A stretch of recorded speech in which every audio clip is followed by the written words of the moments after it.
Good afternoon, everybody. I'm Joseph Bradley. I'm going to speak to you today about the blue alien race I had recently come across within the last year or so. I want to go visit their planet. I want to see how they live, why they're coming here.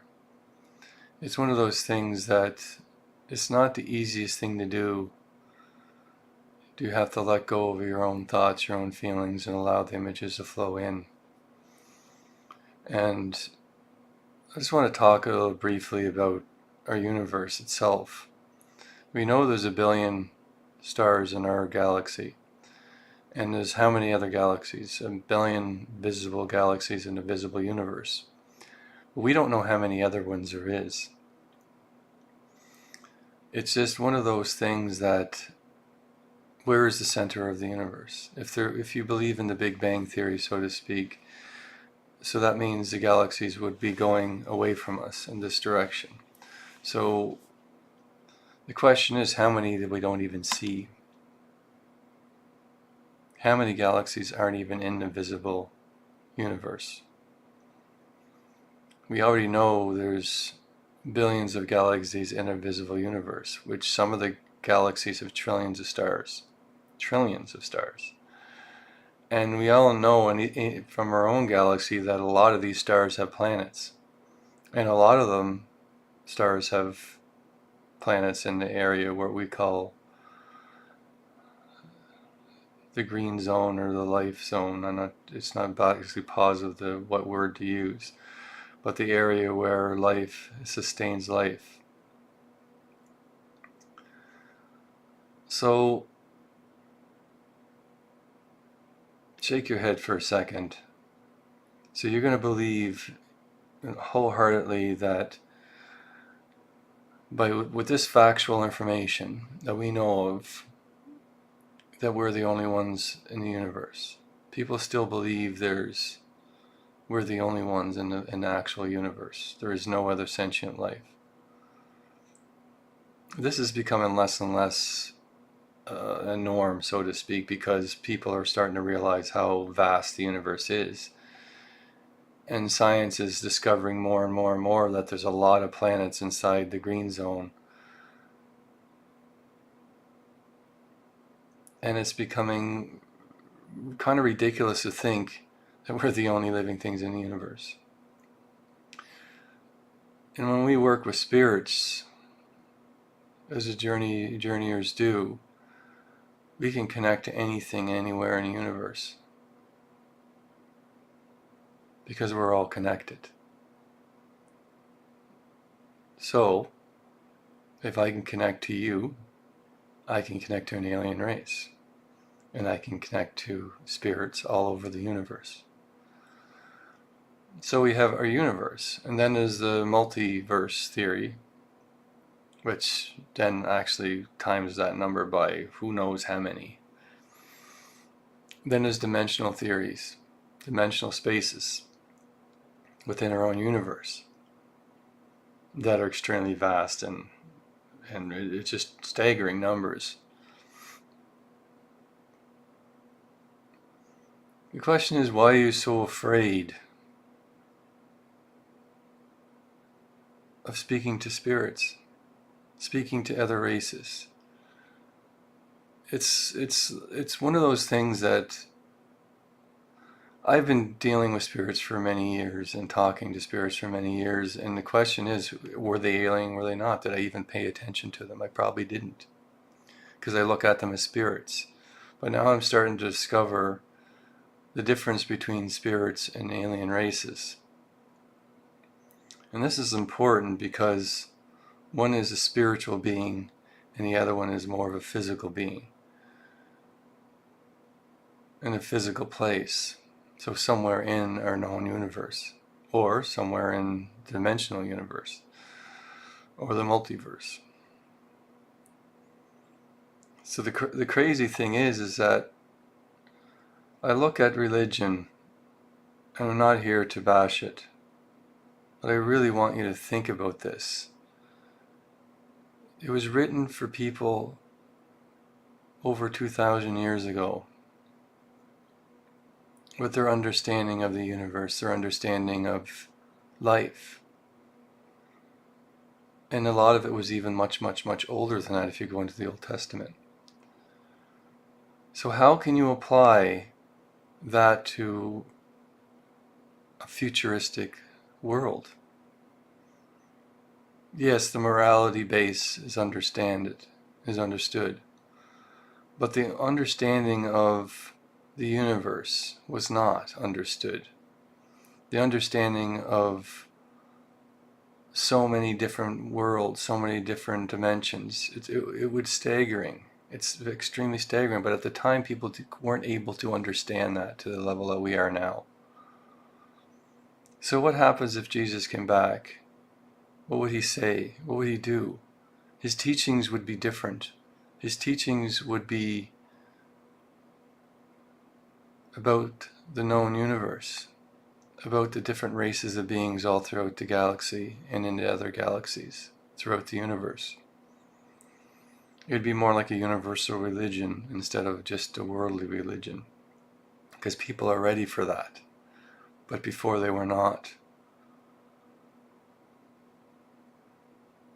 So why do we hate each other so much? Why do we attack other people that have different views and different standpoints?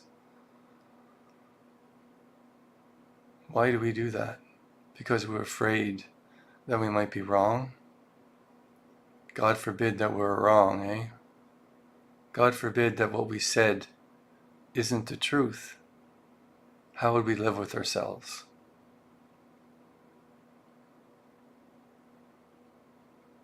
The point is, so what if you are wrong? I'm wrong all the time. I learn more and more and more that what I believed a year ago was completely wrong. Because as you grow and move forward in life, you discover new things, you discover new meanings of things, and you discover more knowledge, you discover more wisdom, and you discover more things about everything. So how can one book tell you everything about the known universe, about the different dimensions, about the human race, and what we're supposed to do and how we're supposed to act?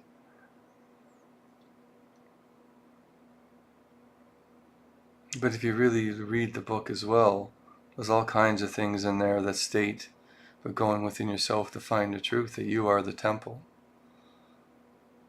We weren't supposed to build big massive churches to worship in. Are we even supposed to worship God? Because we are all gods, because we're all part of God. It even states that we're all part of God, so God is within all of us. So if God's within all of us, then we're all God. So why is it so hard to allow yourselves to experience different things? Why are you so afraid of the dark? Why are you so afraid of chaos when you have the power to overcome all of it? The question is, if you're afraid of chaos, then what chaos is in your life that's creating you to be afraid of yourself? Yourself. Because if you had love in your heart, the chaos can't do anything to you. We all know physical pain is physical pain. That is not what I'm talking about. I'm talking about the spiritual-based pain that can become physical. The hatred, the anger, the judgment that we do to other people when they are different because they don't believe in what we believe in. But we don't really have the right or the understanding to truly judge other people. But I'm not going to go on this topic. I'm getting a little off topic. The whole idea is, look at the size of the known universe and ask yourself, these numbers are staggering. Staggering numbers. I think life is thriving all throughout our galaxy and all throughout the universe, just waiting for us to grow and expand in our knowledge and love and understanding with each other. And when we do that, then all these other races will come and say, with open arms, and help us to expand and grow with our own knowledge and wisdom and understanding of everything. But why would they give us technology when we can't even function in society properly? We continue to kill each other because of minor differences. We judge everybody on the color of their skin, how intelligent they are, the way they look. God forbid you're different. God forbid you're born with a mental illness or a physical illness. God forbid you have a different colored skin. God forbid you're a gay.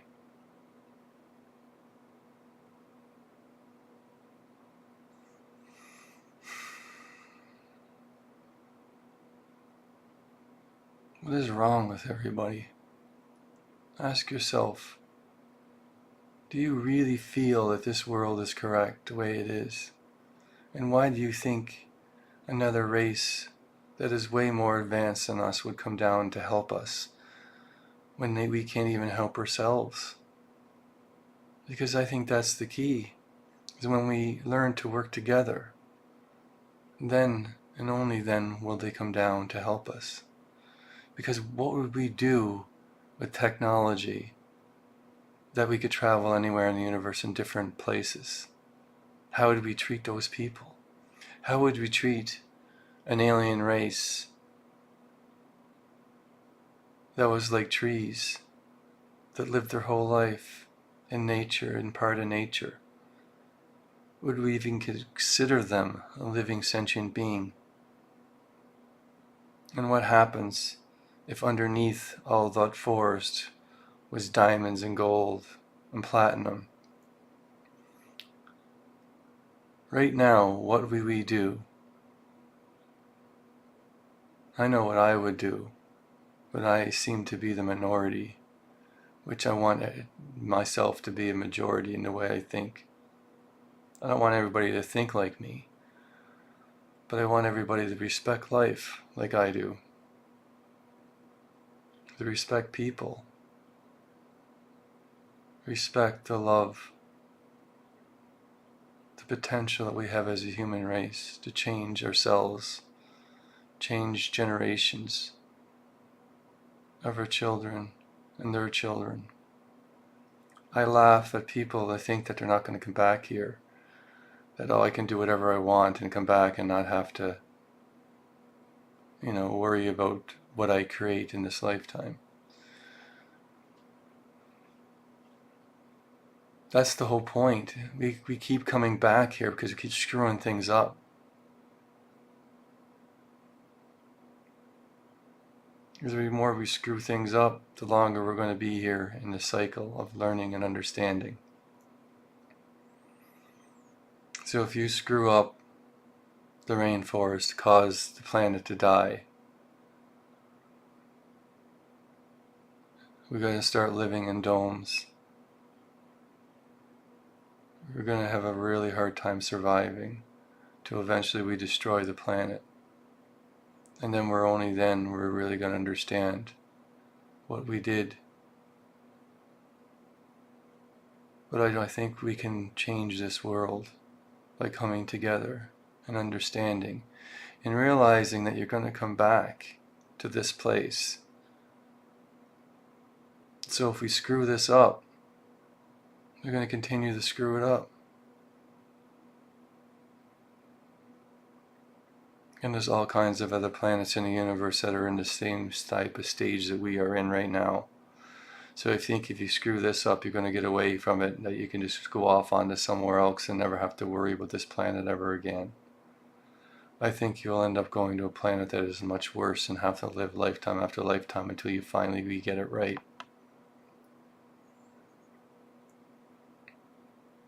We finally come together as a race and realize that we're all equal and help each other out in love and understanding eliminate poverty and war. When people say that would be boring, I would just shake my head at that and said, how is it boring to not have to worry about walking outside at night in a dark alley? How is it boring when you're a woman to be able to travel anywhere in the world? Or if you're a gay, to go anywhere in the world, to do whatever you want. Explore every aspect of this world, and then the doorways will open up to travel to other worlds and explore new races, new planets, new understanding, new wisdom. How is that boring?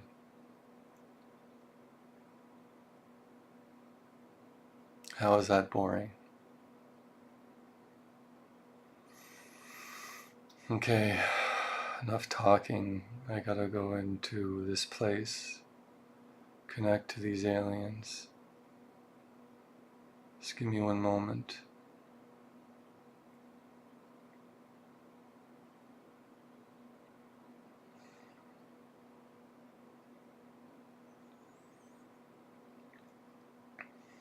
I'm standing in front of a circular vortex, and I walk through it, and my energy spins around and gets shot forward really fast.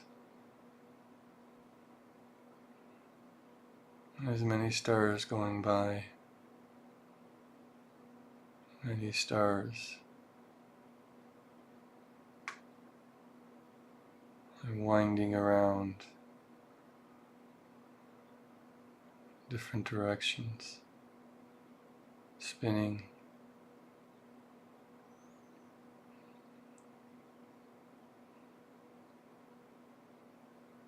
I stop for a second, and then the Andromeda galaxy is in front of me, and it's really close, closer than I've ever seen it.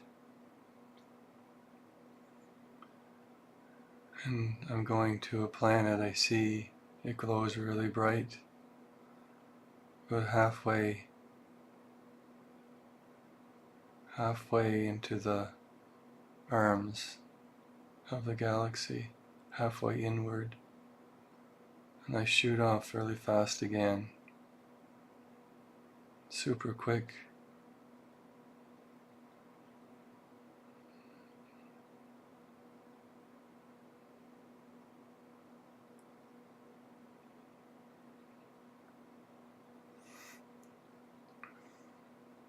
I'm entering the solar system.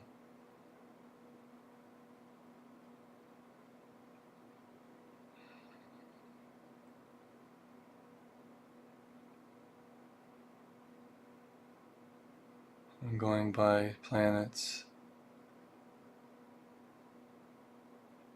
different sizes and shapes. One planet is interesting. It is two planets almost the same size that are intertwined, spinning, with lots and lots of moons around it. The planets are locked together in an orbit. They are far away but still really close for planets to be. This is far away from the sun, but man, it is beautiful to look at. There's got to be about 40, 50 moons, and they're huge gas giants.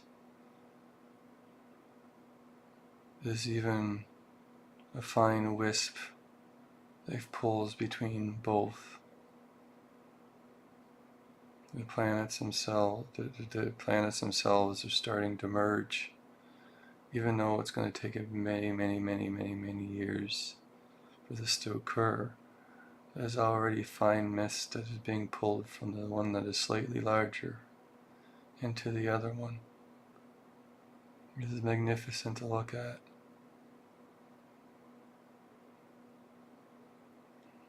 I continue on. I'm getting close. I see the bright light coming from the planet that I need to go to.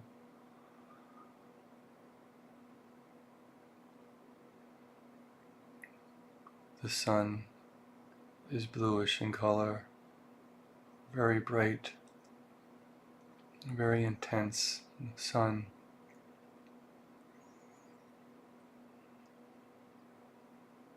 Blue.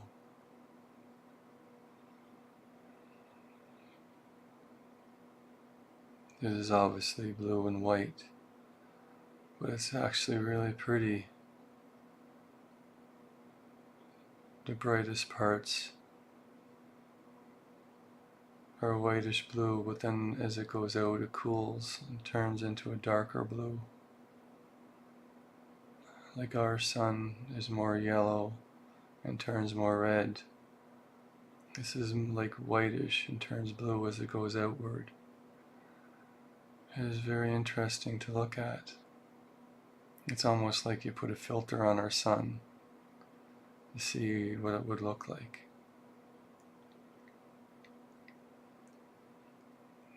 A blue filter or something that would change the color of it. Maybe a different spectrum.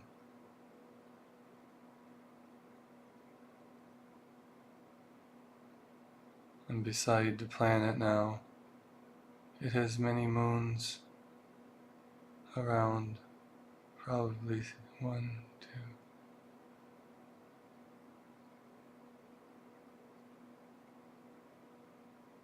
2. I can see 7, 8 moons. Some very tiny and some quite large, at different distances, but all in different places, spinning around. It's like a greenish blue planet. It's quite interesting to look at. It isn't just blue, it's blue and green. A bluish green color. I go down towards the planet, and the bright comes from a spot in the planet now. I go to continue downward. I go through the atmosphere into the clouds.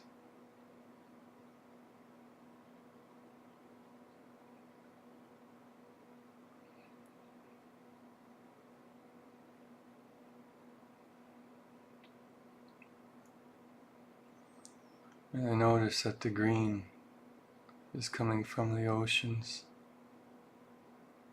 The oceans are a really beautiful green color. And the blue is like reflecting of our atmosphere. But it's mostly the water that gives it the greenish blue color. Because this world is mostly oceans. Huge, vast oceans with land.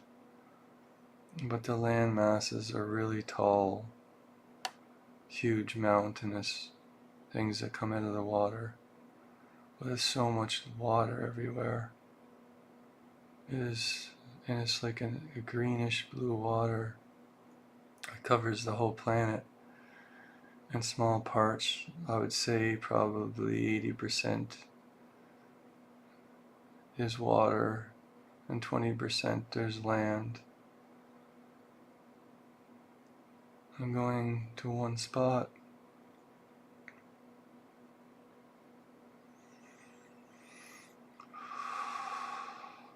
I'm flying down towards the water.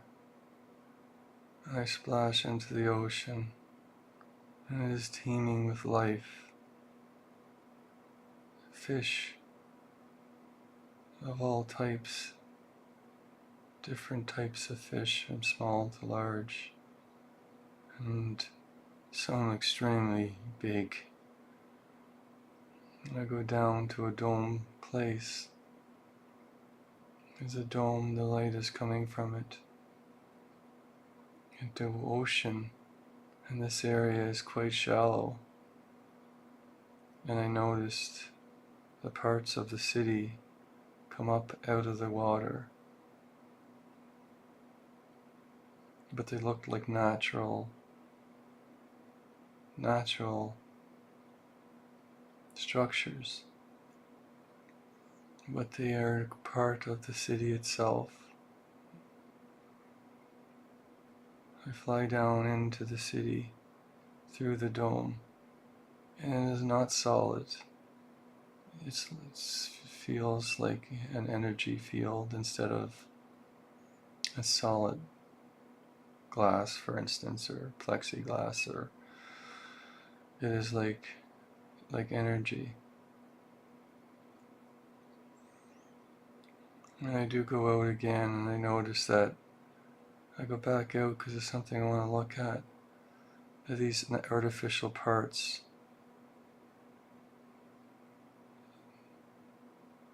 I touch them. I feel them. They are like artificial, but they are also made with natural materials.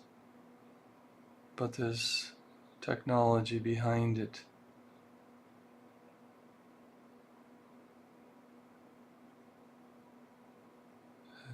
These things collect energy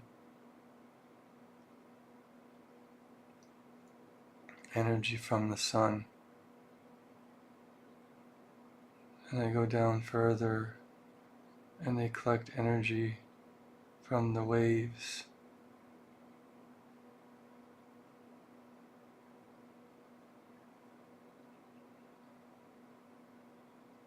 I go into the planet, or not the planet, I go into the city again. I go down into the dome city, and give me just a moment.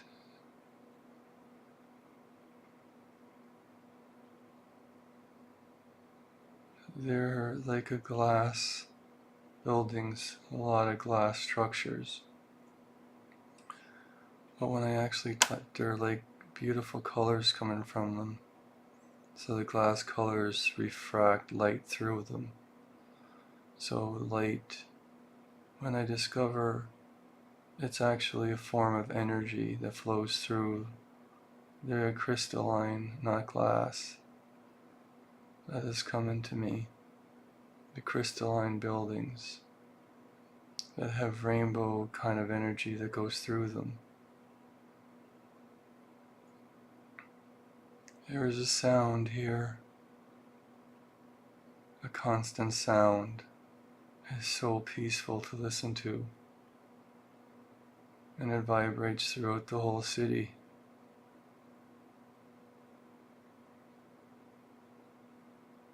People are walking.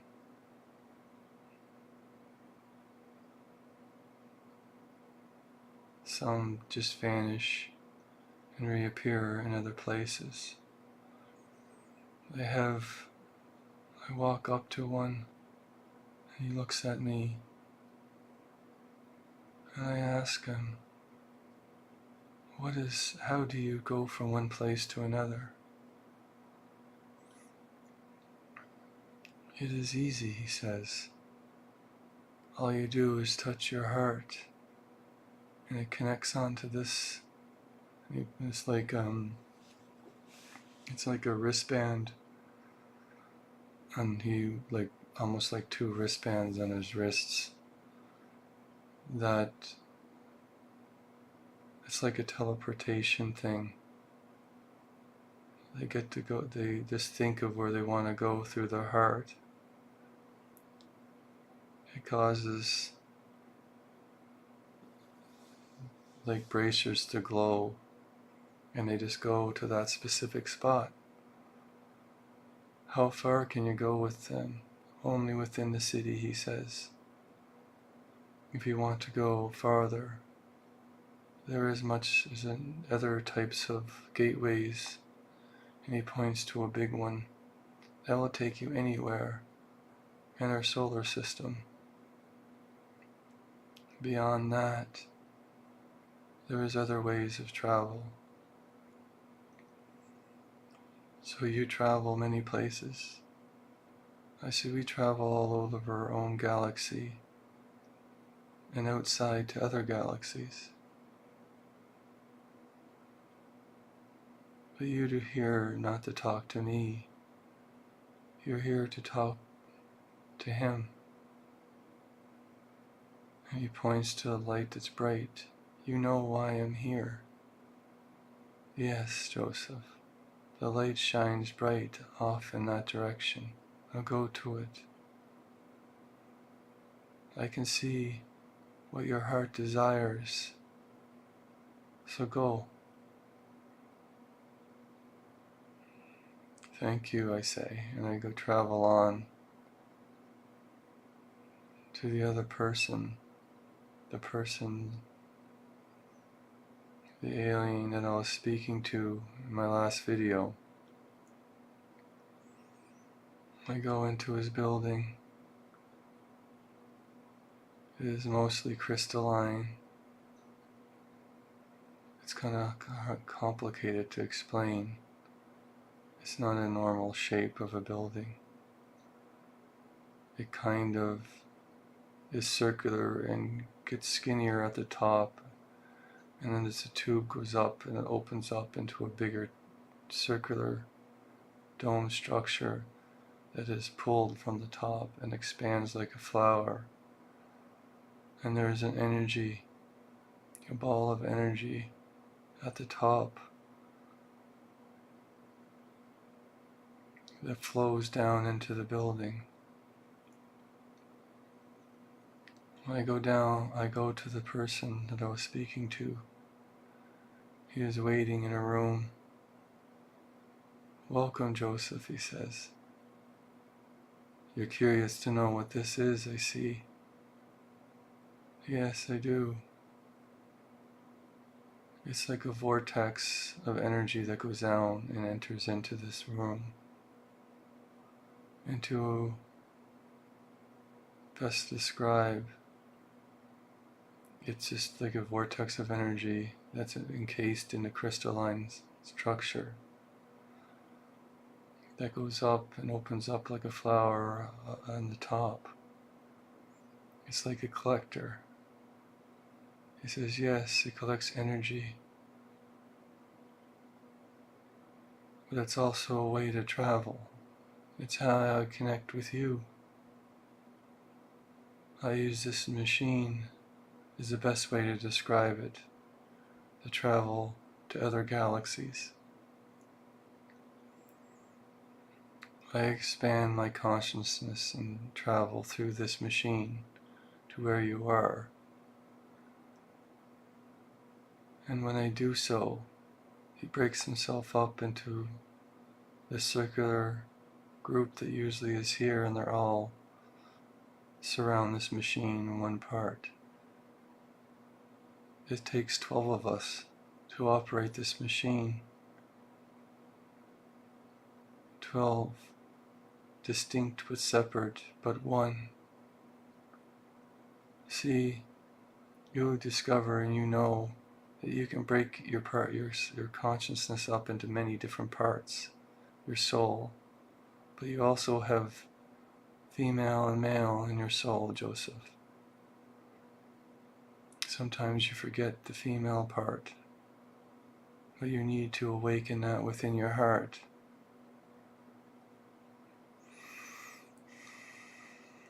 I'm here to ask you a question from a friend about DNA activation. He just looks at me for a second and walks up. So you wish to activate DNA within yourself? I guess so, yes. She asked me to come to you and ask about this.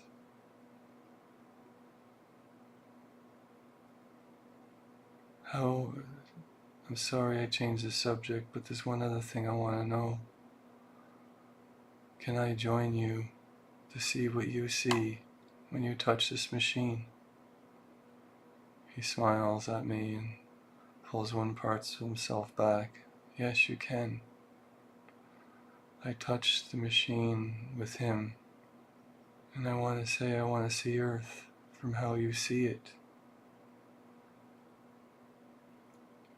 I touch it, and it's like being in a virtual reality. All of a sudden the whole space turns into the universe, and you can pinpoint anywhere by a thought, an intention, and you go to that place.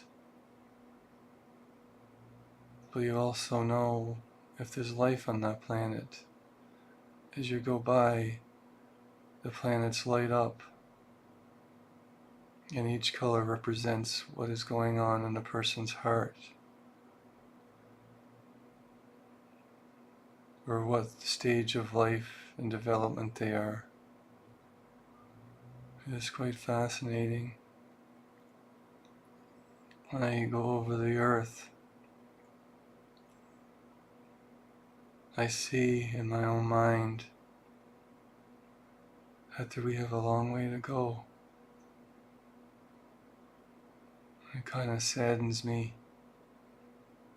because there's so many people on earth that are good, but then there's so many people that are still so far behind in the way their development and their understanding.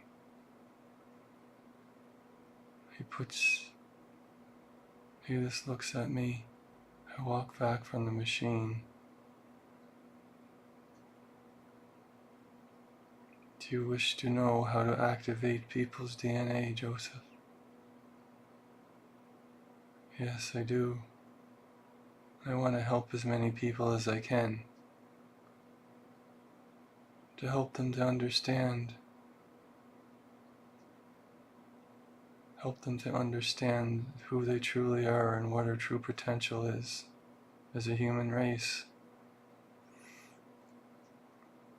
He puts his hand on my heart. He puts his hand inside my chest. I said, do the same to me, he says. So I put my right hand, inside his heart as he puts his left hand inside of mine. I spin around and become part of him. And I see it's like all my strands of DNA. I see them all. I see the parts that are not active. I see the parts that are. And I see him touch one, which then causes a chain reaction throughout all of them.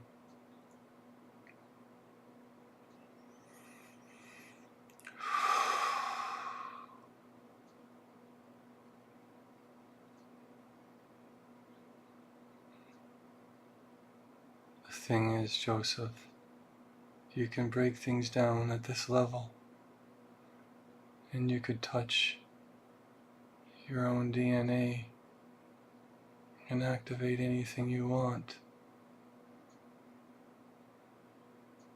Your soul knows what to do, when to do it. It allows you to be what you're supposed to be at the time you're supposed to be it. You can't jump ahead. You only can do it when the time comes. And your time has come for a change in your DNA.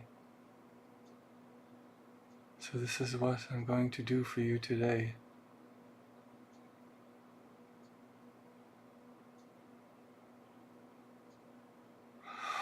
It touches different parts of the strand, activating certain aspects and deactivating others. He says that you just can't activate everything, because there's older energies that need to be deactivated as well as new ones. So it's got to be a balance. You know this now because you are part of me, and you see how I do this. So now you can help others to achieve it.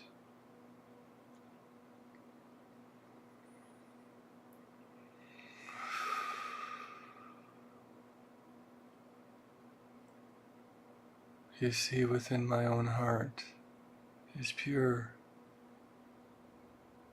Yes, I can. I also see how beautiful your world is. I did not expect it to be a world of an ocean. But you live in harmony with it. It is beautiful to see.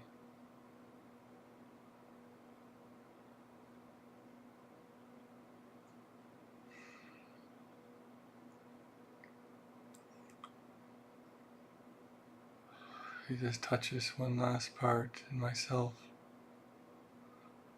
and I come back out of him, and I'm standing in front of him.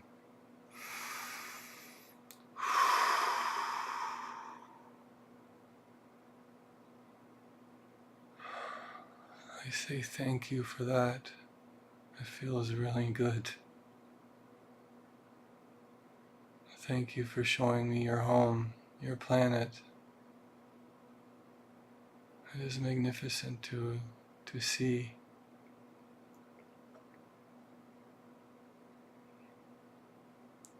You're welcome, Joseph. And when you come back next time, I can show you more things. Take care. Have a great day. I fall backwards and almost like in time.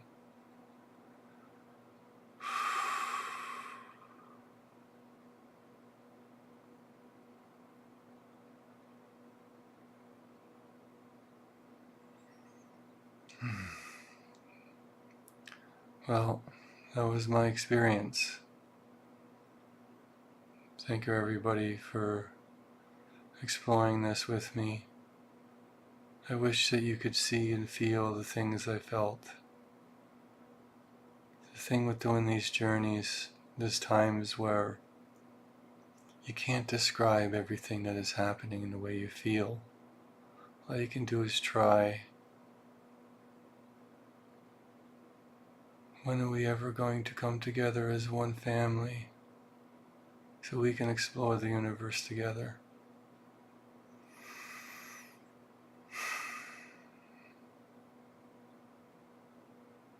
I hope before I die the world finally wakes up to that realization. Thank you very much everybody, and if you wish to do a healing journey with me, you can go to my website for a one-on-one at amonrosstheawakening.com. And if you wish, you can visit my Northern Lights website for pictures of Northern Lights. One example is here. It's at josephbradleyroars.com. Thank you very much, everyone. Have a great day.